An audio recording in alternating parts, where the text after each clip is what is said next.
Oke. Bismillahirrahmanirrahim. Assalamualaikum warahmatullahi wabarakatuh. Kami dari grup 3 kelompok dari mata kuliah pengolahan sinyal dan sistem akan mempresentasikan dan membahas analisa sinyal dalam domain frekuensi menggunakan software MATLAB.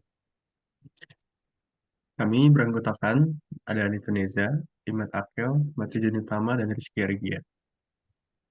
Dan kita akan membahas, yang pertama ada fenomena Gibbs, lalu pengamatan frekuensi dalam sinyal tunggal, lalu ada pengamatan frekuensi pada kombinasi dua sinyal, dan juga pengamatan frekuensi pada kombinasi empat sinyal.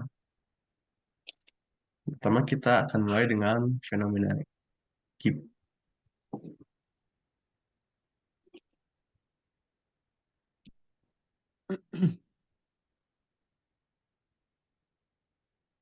Oke, dari kode yang diberikan, maka bila kita run, seperti inilah grafik yang dihasilkan dengan masukkan sinyal N sama dengan 2. Itu mengartikan bahwa ada satu gelombang sinus yang dihasilkan dari N sama dengan 2. Bila kita ubah N-nya menjadi 3, maka hasilnya akan seperti ini.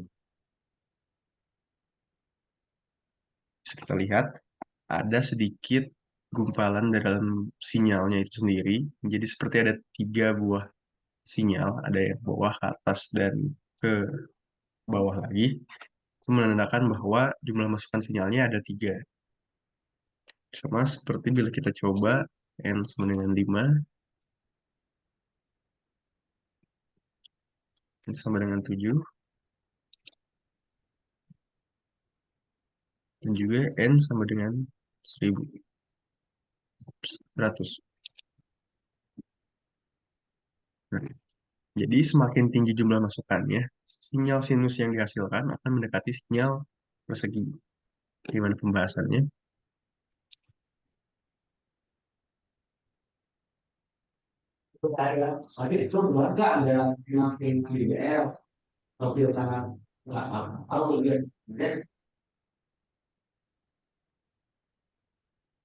Oke.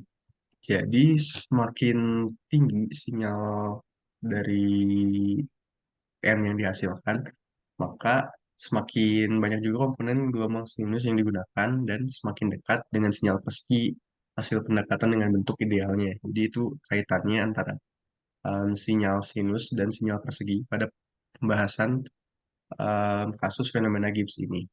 Selanjutnya akan dijelaskan pengamatan frekuensi dalam sinyal tunggal.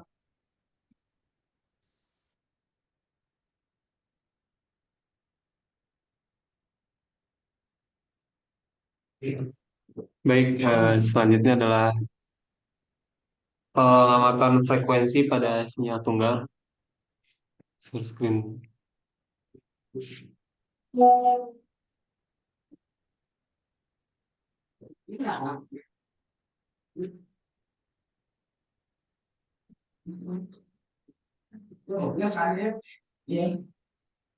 Oke, di dalam kodenya kita punya apa?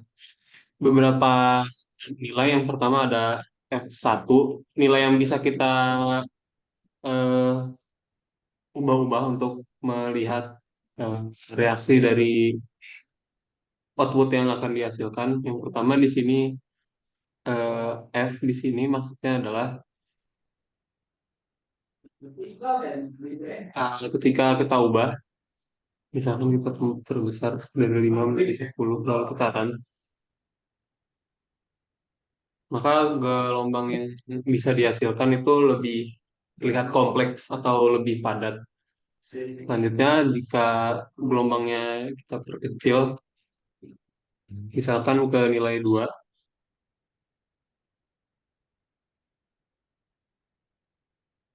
maka gelombangnya pun akan menjadi lebih renggang gitu. Nah, di sini pun pada nilai S, 3 ini yang dimaksud adalah nilai amplitudo yang ada pada gelombang. Di sini ada range gelombangnya adalah di antara 3 sampai ke min 3. Coba kita ganti, misalkan 5.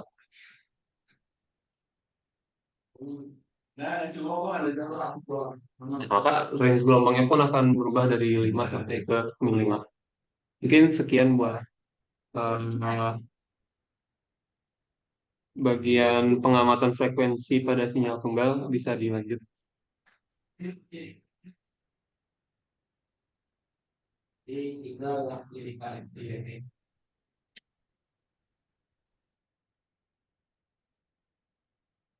Selanjutnya adalah pengamatan frekuensi pada dua sinyal. Sebentar.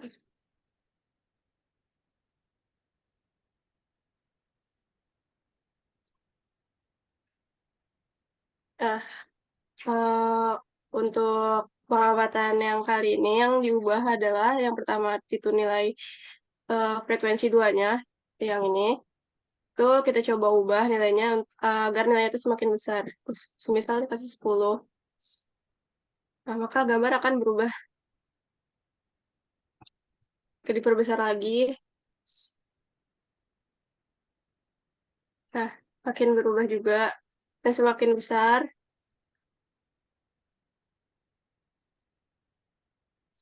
Semakin besar, kerapatan gelombangnya itu semakin rapat dan bisa dilihat di plot pada frekuensi nilai tonjakan ini sesuai dengan nilai F2 yang kita berikan. Ketika kita berikan dia 40, maka dia akan berada di 40. Ketika kita berikan tadi 25,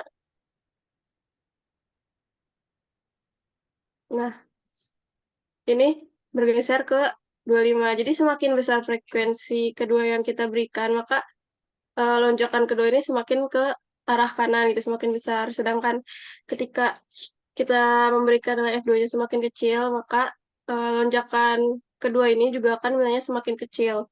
Selanjutnya adalah percobaan ketika F2-nya kita kembalikan ke nilai awal, lalu kita ubah nilai S2-nya atau amplitudonya.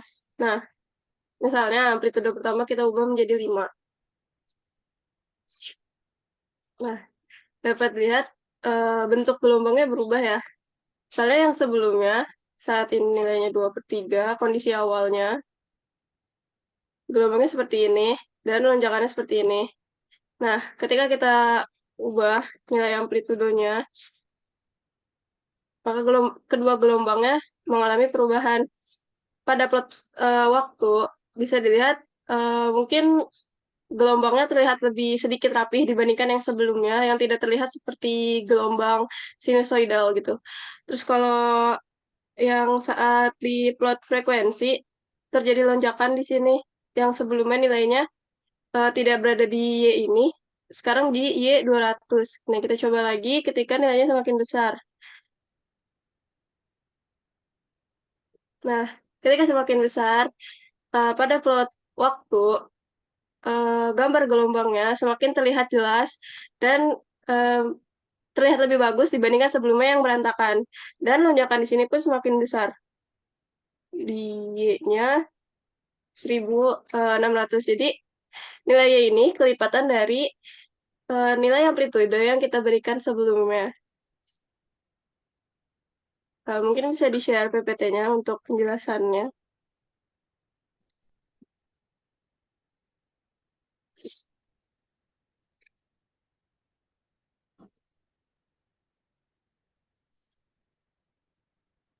Nah, dalam pengamatan dua frekuensi ini yang tadi kita sudah yang sudah saya paparkan itu membuat dua sinyal yaitu S1 dengan frekuensi yang pertama dan juga S2 dengan frekuensi yang kedua. Kemudian sinyal tersebut itu dijumlahkan menjadi S jika ingat di rumus tadi adalah S sama dengan S1 ditambah S2.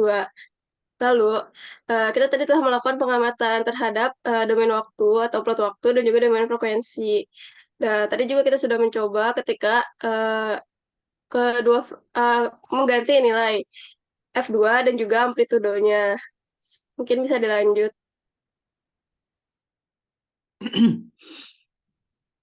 Ya, yang selanjutnya, sebentar ya.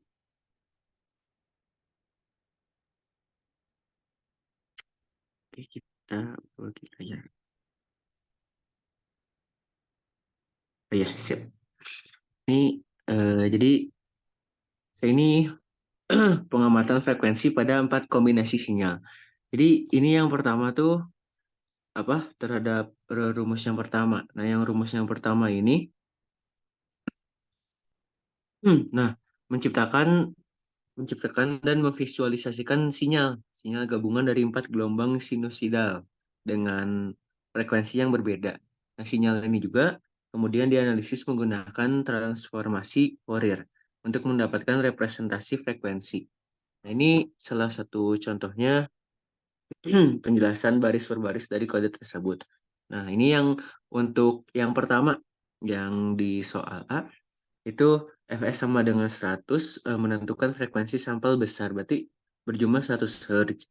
Nah, kalau yang T ini, T1 banding 400 per Fs, itu membuat vektor waktu T dengan panjang 400. Jadi, mempresentasikan rentang waktu dari 1 hingga 4 detik dengan langkah sampel sebesar 1 banding Fs. Nah, yang F1 ini sama dengan 1. S1 sama dengan 2/PI. Nah, dan itu rumus terutama termasuk rumus juga. Yang berarti untuk membuat gelombang sinusoidal pertama dengan frekuensi 1 Hz. Nah, yang kedua itu ada F2 sama dengan 3. Nah, ini juga termasuk ke dalam rumusnya. Ini membuat gelombang sinusoidal kedua dengan frekuensi 3 Hz. Nah, yang ketiga ini ada F3. Nah, F3 ini kita ambilnya 5, ya poinnya 5. Nah, 5 ini terdapat rumusnya juga yang berarti membuat gelombang gelombang sinusoidal ketiga dengan frekuensi 5 Hz. Nah, ini ada F4 juga. F4 juga bernilai 7. Nah, 7 ini juga terdapat rumus khususnya. Membuat gelombang sinusoidal keempat dengan frekuensi 7 Hz. Dan ada beberapa tambahan lagi. S sama dengan S1 tambah S2 tambah S3 tambah S4. Itu yang artinya menjumlahkan keempat gelombang sinusoidal untuk membentuk sinyal total S. Nah, yang subplot 2,1,1 itu berarti untuk membagi jendela grafik menjadi 2 bagian dan memilih bagian pertama untuk plot sinyal waktu. Dan yang plot T, S itu memplot sinyal waktu S terhadap waktu. Nah, yang X label time juga menambahkan label sumbu X. Dan terdapat S sama dengan FFT S, 512. Nah, ini berfungsi untuk melakukan transformasi Fourier pada sinyal S dengan 512 poin. Ada juga rumus W sama dengan 0/255 dan seterusnya. Ini berfungsi untuk membuat vektor frekuensi W yang sesuai dengan hasil transformasi Fourier. Ada subplot juga 2,1,2. Ini berfungsi untuk memilih bagian kedua untuk plot spektrum frekuensi. Nah, yang ini ada plot WABS S1/256. Itu berfungsi untuk memplot magnitudo spektrum frekuensi hingga setengah dari panjang vektor S. Nah, ini dan terakhir, plot pertama ini menunjukkan sinyal gabungan dari 4 gelombang sinusoidal, sementara plot kedua menunjukkan spektrum dari frekuensi dari sinyal tersebut. Nah, ini ada rumusnya. Bentar, gambarnya kok nggak ada ya? Nah, kalau ini saya coba lagi ya. Ini enter comment. Ini masukin kodenya, jadi kita langsung di run. Nah, seperti ini kurang lebih gambarnya. Ya, nah, jadi ini yang bagian pertama dan hasilnya adalah dan yang lanjut ke bagian kedua dulu. Nah, yang bagian kedua juga dengan kode yang berbeda karena isinya juga berbeda. Nah, ini adalah kode bagian kedua dengan hasilnya. Nah, ini terdapat perubahan di F2 dengan 10 nilai, F3 dengan 20 nilai, F4 dengan 30 nilai. Nah, ini dengan rumus-rumus yang tadi tinggal dirubah beberapa saja. Nah, dan ini hasilnya. Dan untuk keterangan terakhirnya ada di ini, di Silahkan ditampilkan di PT.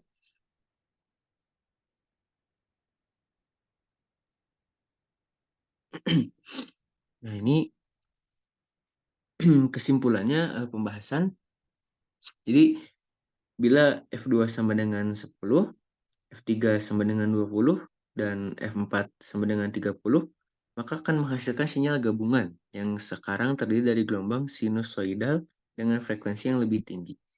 Plot spektrum frekuensi pada bagian kedua juga akan mencerminkan perubahan ini dengan puncak-puncak yang sesuai dengan frekuensi baru dari gelombang sinusoidal kedua, ketiga, dan keempat. Yang sebelumnya juga ada ya? Slide sebelumnya. Nah, yang ini juga ada. Nah, kami mendapatkan dari pembahasan ini berupa bentuk sinyal analog komposit. Ini bernama sinyal analog komposit, yang pada dasarnya dalam keadaan menyala, hal tersebut merupakan gabungan dari beberapa sinyal sinus. Pada sisi atas merupakan sinyal komposit, sedangkan pada sisi bawah itu adalah hasil dekomposit dari sinyal komposit. Nah, ini memang ada perbedaannya. Nah, yang sinyal pertama disebut harmonik pertama, sinyal kedua disebut harmonik ketiga, dan sinyal terakhir disebut harmonik ke-9. Saya kembalikan ke Iki. Terima kasih. Mungkin sekian presentasi dan pemaparan hasil analisis dari kami. Mohon maaf bila ada kekurangan, dan untuk yang lebih lengkapnya ada di file Word yang akan kami susun. Mungkin cukup sekian. Wassalamualaikum warahmatullahi wabarakatuh. Nah,